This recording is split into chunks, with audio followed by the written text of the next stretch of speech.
Речиси половина година не работи ангиографот во Штипската болница. Големиот дефект настанал во март годинава. Сервисерите го детектирале проблемот и поправката на ангиографската цевка ќе чини над 5 милиони денари.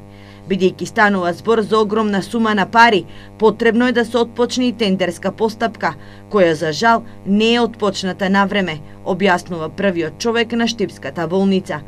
И додека се чека на бирократските процедури, единствено решение на пациентите од истокот им е да ги посетуваат болниците во Скопје и Битола. Во моментот имаме проблем со ангиографијата. Тоа е проблем што датира од март-април некаде оваа година, значи тоа е некаде можеби пред 4-5 месеци. Не знам од кои причини не бил почнат тендерот, за бидејќи се работи за голема сума на поправка на тој апарат, не бил почнат тендерот и не сме се уште може да оставиме функција, а со оглед на околностите нови, мислам дека ќе помине уште малку време повеќе додека. Во меѓувреме надвор од функција и магнетната резонанса. Овој апарат повеќе не работи отколку што работи.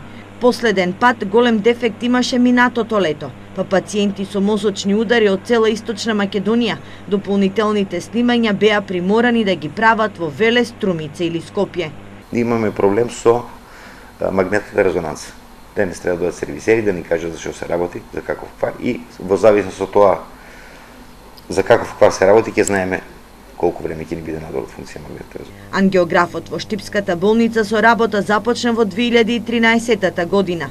Покрај Скопје и Битола, Штип е третиот регионален центар во државата каде се изведуваат интервентни кардиозафати.